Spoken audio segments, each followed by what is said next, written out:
Race number 2 for the Mazda MX-5 SuperCup about to get underway here in bright conditions at Oulton Park with Aidan Hills on pole position. Now Aidan, you started on pole in the first race, but things didn't quite go to plan, did they? Yeah, it was.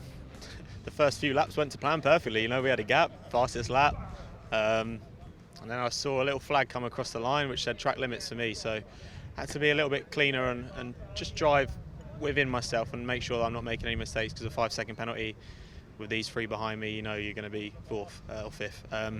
So try to just maintain the gap. Luke obviously didn't have a warning, so he could keep up with me and caught us up. And to be fair, completely my own fault. Just made a mistake into Shell Oils and he got back past me. And then the race was okay. I was in second again, and then tried to make a lunge on him and locked up and went off again. It was just a lot of different stuff going on, you know. It's a classic Mazda race, you know. If you make one mistake, it normally leads to another 2 or 3 because you're pushing that extra bit that these cars don't like being pushed that extra bit. So yeah, hopefully I'll clean it up in this one and just drive a little bit more with my head instead of my heart. Well, let's hope the car is okay as well. I suppose you'll find out on that green flag lap in a moment or two. That green flag lap is about to get underway because race number 2 is just a few moments away. So time for me to make my way to the commentary box.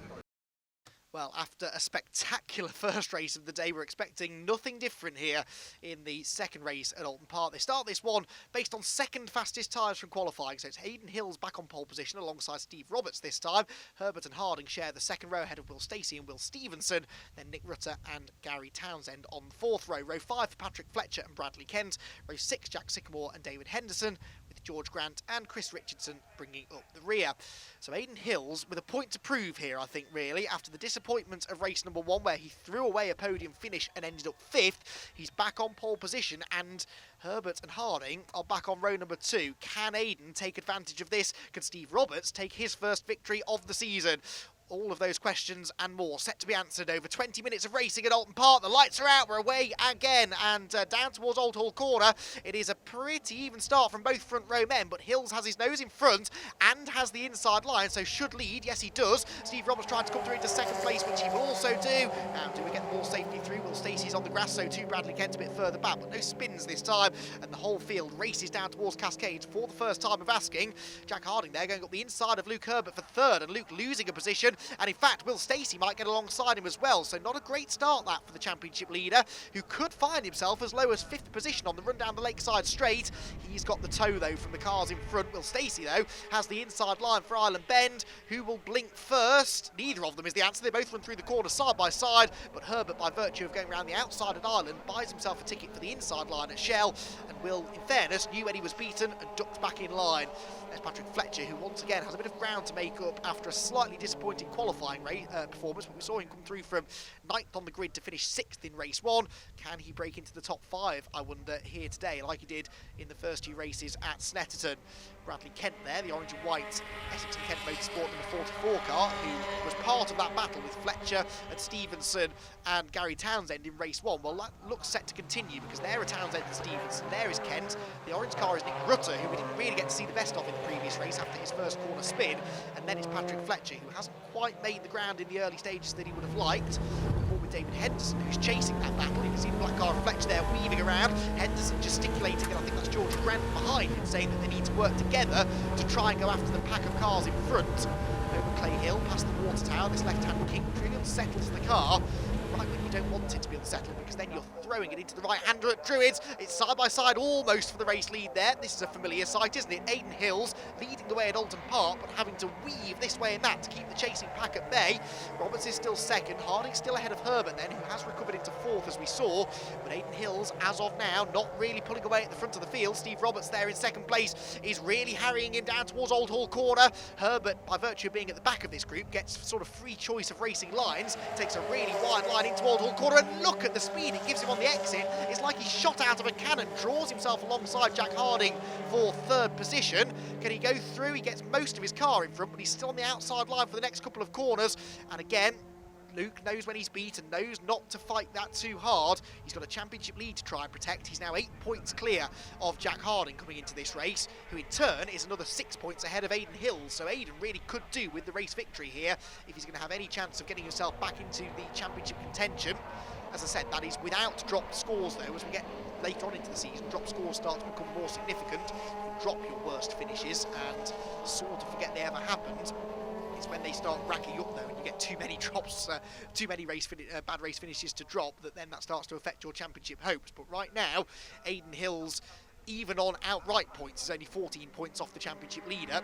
So with drop scores, he's still right in this. So too is Steve Roberts, who could drop that non-finish from Stetterton last time out. He fought back in beautiful fashion in race 1 today with a podium finish.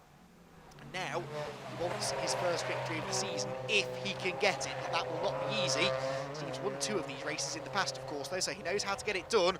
He knows all about close quarters, one-mate racing. On board with the race leader then, Aidan Hills, up through the gears, uphill, over Clay Hill. Beautiful sunshine now beaming down on the Cheshire circuit, which means that whilst it's ideal conditions for the spectators here trackside, for the drivers it's hard and hot work, and for the cars as well. We heard Jack Harding say that his car was overheating when he was back in the pack in race 1. Well, he's once again running in traffic, and it's even warmer now. You also have to consider tyre pressures and tyre wear in these conditions too. Setting the car up maybe to be a little bit slower at the start of the race can sometimes be a benefit in the final 5 or 6 minutes. We'll see those strategies play out as the race goes on. It's certainly a slower pace at the early stages of this race from what we can see, because the top 5 are staying much closer together here, as Will Stacey is right behind Luke Herbert, who was having a think about diving up the inside of Jack Harding into Old Hall Corner.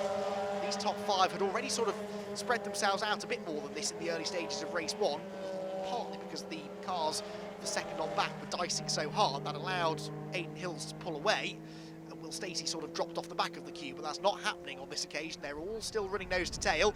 There is Jack Harding.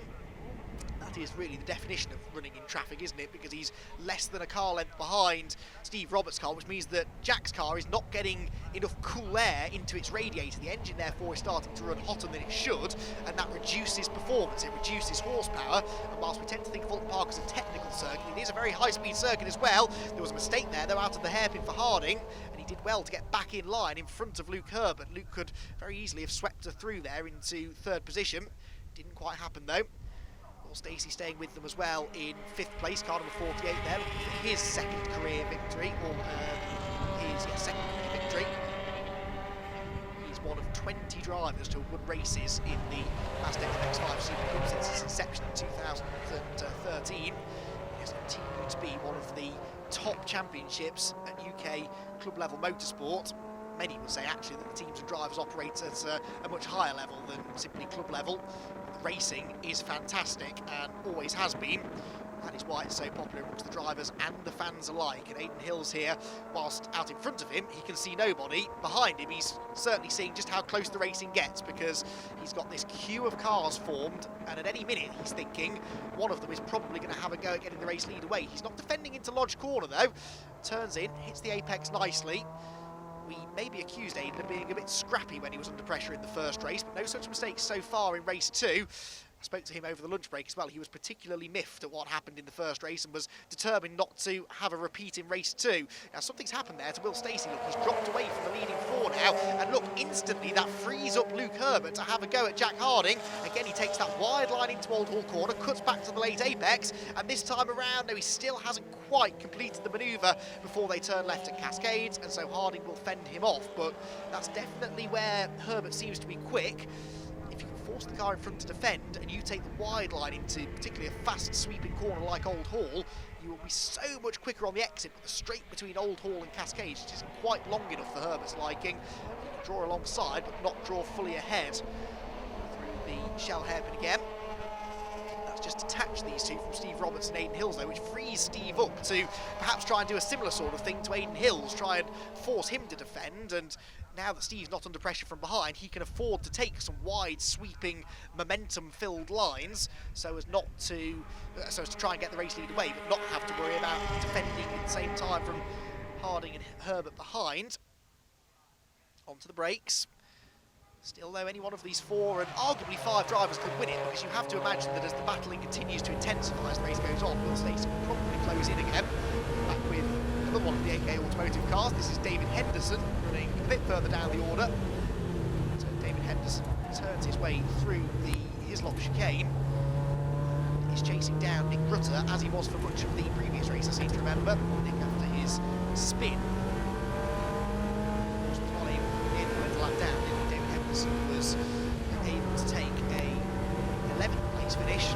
best finish of the season so far, though, was 8th. In fact, he had all 3 races at Snetterton inside the top 10, so obviously he had that spinning race one, which they both finished outside the top 10, but in this one, he'll be hoping that he can maybe gain a few more positions. Right, side by side for the race lead for the first time really all race. Steve Roberts is fully alongside Aidan Hills.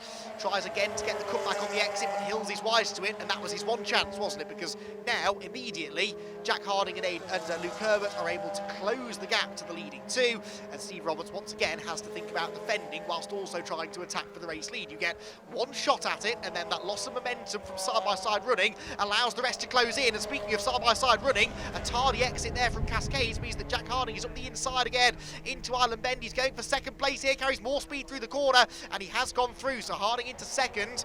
And that all was really stemming from that attempt at an overtake through Old Hall Corner for Steve Roberts. He didn't make a mistake in trying to attack. He did absolutely the right thing, went to the outside, tried to carry the speed off the corner, but Aidan Hills just slowed the pace down midway through the turn, and that allowed, or that meant that Roberts was not allowed to get the switch back. Instead, he almost ran into the back of the race leader, had to lift, and that costs him momentum. And now he's lost him a bit of his rhythm, I think, because he's under extreme pressure now from Luke Herbert in 4th position. And this is all allowing Will Stacey, the blue car at the back of the shot there, to close in as well. Fascinating racing this. Pack racing around a narrow circuit with so many corners and so many of them that go from left to right to left to right. So if you lose your momentum into one little sequence, it can cost you speed through 3 or 4 more corners, arguably for the next lap or so, really, before you get fully back into your rhythm. Aidan Hills, though, again, so far is able to sort of avoid any serious pressure here. That was the first real bit of defending he's had to do for a while, and he fended it off pretty well. And he, as the leader, has this big advantage that he knows he can sort of back up the second place car into everybody behind and make life difficult for them, make them have to defend more than they're able to attack. The race leader definitely has the advantage. You could argue it's the car at the front of a pack like this and the car at the back of the pack that have the advantages, because the car at the front can dictate the pace, the car at the back can dictate what line they use. And Luke Herbert, instead of going to the outside through Old Hall Corner, tried to throw it up the inside of Steve Roberts.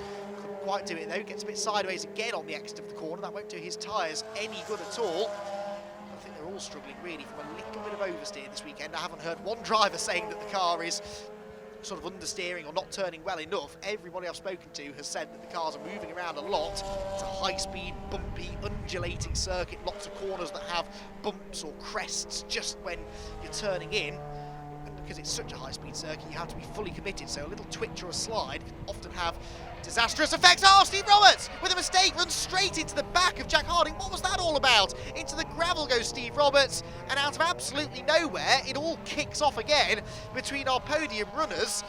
But that was a strange one, really. Now, what's it done to Harding? He's lost a place, I think, hasn't he, to Luke Herbert. Yeah, he's down to 3rd now, and I think he's a bit frustrated at that, because his body language of the car through Britain has told me that he was pushing a bit too hard, arguably, but he will probably say the same of Steve Roberts, who, I'm not going to say outbraked himself because I don't know for sure, but he certainly braked significantly later than Harding did, and whether that was Harding braking early or Roberts braking late, I don't know, but either way they met in the middle, and ironically the contact, although it's cost Harding 1 place, it's cost Steve Roberts even more, because it looks like he's going to score his 2nd non-finish of the season. And what this does is it allows, once again, the Rob Boston pairing of Aidan Hills and Luke Herbert to get themselves out in front. Can they now pull clear of Harding in 3rd? He's, as I say, probably a bit frustrated now. The red mist will have well and truly descended, and he's dropped a lot of time as well, so he'll now be thinking that that's his shot of a race victory gone. Good news for him, but for Hills and Herbert out in front, it now means that if Herbert can get back on the tail of the race leader, he will have free rein to attack. He's under no pressure now from behind. Harding there 3rd. Will Stacey is now closing in on him in 4th position as well. And that will promote, I think, Will Stevenson to the top 5 now, although Will Stevenson has got Bradley Kent and Patrick Fletcher for close company still. Also getting some notification that Gary Townsend's been given a 10-second false start penalty, unfortunately. So Gary Townsend is going to drop down the order as a result of that. He's also a part of that fight for 5th, but on the road only, not in corrected times. Through shall they go? We can't quite see it from there, but it looks as though Steve Roberts has not been able to continue, so he is a non-finisher. We've already lost George Grant as well, unfortunately, on the opening lap. So 2 retirements from this race. Luke Herbert, once again, as we saw so many times last year, even when the pace wasn't really there ultimately for Luke, he always seemed to be able to salvage a decent result. So rarely off the podium last year was Luke Herbert. And even when it didn't look like he had the pace to win races, he seemed able to come out of it with a better result than we all sort of thought he would. Aidan Hills was the man who had that incredible run of podium results, had a podium result at every round last year with the exception of Croft, which he'll get a chance to race out again in a few weeks' time. Now, here at Oulton Park, a circuit that he clearly feels fairly at home at, he's running really well, leading the way through Druids Corner. Now with Roberts off the road now to the race, once again we sort of focus on the big 3, don't we, for the championship points. Herbert arriving into this race 8 points ahead of Harding. Well, he's going to beat Harding, and he's only going to lose 2 points now potentially to Aidan Hills, so Hills will be 12 points away from the championship lead. However, Luke Herbert is pushing hard now, and he's got some clean air. I wonder whether or not he can take the fastest lap. If he can, that's worth another 2 points. And if you finish second with fastest laps, you score, or fastest lap, excuse me, you score exactly the same amount of points as the race winner does. So that's what Luke Herbert was able to do twice at Snetterton, which is why he came away with seemingly a perfect score of 300, despite having only won 1 race. This is the fight for third, then is now the closest fight for a podium position. Jack Harding not able to escape with Stacey. Stacey keeping him honest here through Cascades. Down the lakeside straight once again. And the blue car there with a white door from damage, we have to assume at some point. Not quite sure where that was sustained. It's been like that all day though, as far as I've seen. He's going to do some more damage if he keeps getting sideways like that through Island Bend. That's the spectacular scenic lakeside area of the circuit. Yellow flags out there on the exit of Shell. Why though? Because I don't think that's where Steve Roberts' car was. The recovery process is probably ongoing up there, though, so that might be why the yellow flags were out. I certainly can't see any sign of another car that's been off. Oh, Will Stacey was nearly off, though, as he hops, skips and jumps over the Britain chicane curbs, just loses a bit of ground as a result. There is Aidan Hills. The front of the car is not in showroom condition, neither is the rear, actually, after that argument that he had with the barriers in race 1. I spoke to him between races, and he said that he wasn't entirely sure that the car was quite right. The geometry may have been slightly out, but he did say that if he could get out in front and pull a gap, he felt pretty confident in his pace, and he's proving that point now, because Luke Herbert, whilst he's lapping fractionally quicker than Aidan, he's not sort of leaping onto his tail right now. Through Druids again, over the crest. There is Herbert in second place. He is on a good lap though, but whether he's going to be able to catch Hills, I don't know before the end of the race, and also he'll be trying to chase down that fastest lap advantage as well and take the 2 points for fastest lap. There's Will Stevenson then in 5th position now, and 6th place there, Bradley Kent. 7th on the road is Gary Townsend, but on corrected times he looks set to drop down potentially to 10th position. So Townsend would therefore lose the Masters lead as well. There are 3 Masters contenders racing here this weekend. Gary Townsend and Nick Rutter, who look set to perhaps inherit the class victory, and George Grant, who's out of the race. They are the 3 Masters contenders for the drivers a bit more experienced in age. Race in the championship. They still race very fiercely indeed. Here's David Henderson, 10th on the road at the moment. Nick Rutter in front of him is the man who, depending on where exactly Gary Townsend ends up in his 10-second penalty, will inherit the Masters lead. Start the finish line again. The gears touching nearly 100 miles an hour as you throw it into Old Hall Corner. You don't really scrub that much speed off on the way in either. You're going even quicker at this part of the circuit through Ireland. Hook that curve on the inside. Stevenson there doing a good job. There is Bradley Kent pinching his way through. There's Townsend, and with his 10-second false start penalty. And driver will be a bit disappointed with that. Unfortunately, sometimes we see drivers getting a similar penalty for lining up outside of the grid markings, but it looks like he maybe just jumped the lights a little bit. Completely unintentional, I'm sure. You try and react to the, or try and predict the lights, don't you, rather than react to them. So his reflexes have been too quick there for the start line judges' liking. That lead us down into Lodge Corner for what I think is going to be the penultimate time of asking, potentially. Touch and go. We've got 10 laps in race 1 though. It should be a similar number now in this second race. And yeah, Yes, there is the last lap board. Aiden Hills crosses the start-finish line in the lead. Luke Herbert crosses the start-finish line in second, but sets the fastest lap. So Luke Herbert, not only is he now actually starting to get a bit closer to Aiden Hills, the race leader, he's also nicked those 2 fastest lap points away from him. So, in fact, it wasn't even Aiden that had it. It was Harding that previously had the fastest lap. That man there, the red and white number 43 car, had the fastest lap. He's just lost it now, though, to Luke Herbert. So Luke, if he finishes second, will score exactly the same amount of points as Aiden Hills, and that will be good enough for him, I think, because with Harding down in third and Roberts in the kitty litter, that will be more than enough for Luke to maintain and indeed extend his championship lead over his nearest championship rival. Aiden Hills is still the leader though, and of course this is all assuming that Herbert doesn't mount a last challenge here for the victory. He is usually fairly sensible about this sort of thing, but again, he is a racer and he knows how tight this championship tends to be. He won the championship last year, remember, by just 4 points over Jack Harding. That's 2 positions on the track, so if you settle for second place in one race when you feel that you could have won it, and then you lose out on the championship by 2 points, going to spend the entire winter break looking back at that race where you missed the opportunity to perhaps take a couple more championship points. So Herbert, I'm sure, will apply the pressure here, and he's more than close enough to Aiden Hills to maybe have a go, not through this part of the circuit, but Lodge Corner, the final corner, is definitely one of the best overtaking opportunities on the circuit, both on the way into the corner and on the way out. So Aiden Hills has one more bit of defensive driving to do here if he wants to hang on and take his second victory of the season. Into Druids they go, through the double apex right-hander, over the crest, and Luke Herbert is right there with him now. He's going to force Aiden to defend. Aiden will surely have to move over to the right-hand side of the road. He doesn't want to until the very last second, but he will have to because Luke Herbert was looking. Luke goes to the outside instead then. He'll look for that exit on the run through Deer Leap if he can get it. It's going to be a drag race to the line. Aiden Hills is going to try and hang on, and I think he's going to do it. Career win number 4, his second of the season, and a really great way to bounce back from the disappointment of race 1. Aiden Hills takes the checkered flag. Luke Herbert second. A very disappointed Jack Harding in third. Will Stacey, though, inherits 4th after Steve Roberts' demise. That was another great race. Confirmation of the results, just over a quarter of a second between the top 2 in the end. Harding third, Will Stacey 4th, and Will Stevenson into the top 5. Then it was Bradley Kent, Patrick Fletcher, Nick Rutter, Gary Townsend and David Henderson, with Chris Richardson last, Steve Roberts a non-finisher. George Grant was excluded from the result in the end, and Jack Sycamore failed to start. Well, Aiden Hills, congratulations, your second victory of the season, and that makes up a little bit for race 1, doesn't it? Yeah, obviously, sorry to my dad and the team for the first race. It's completely my own fault. The car was bang on, and I was just driving trying too hard. We got a championship to fight for, and just wasn't driving properly. So yeah, in that race there was no way I was going to let anyone pass. As long as I got off the line first, got into the lead, I was going to win it. So in my eyes, everything went right. Obviously, a shame for Jack and Steve to have contact to go off. But yeah, the last few laps were a little bit scary when I saw that blue car coming in the mirror again, and was thinking, oh no, I've seen that before. But yeah, it's nice to hold him off and get a win, and let's see what reverse grid brings.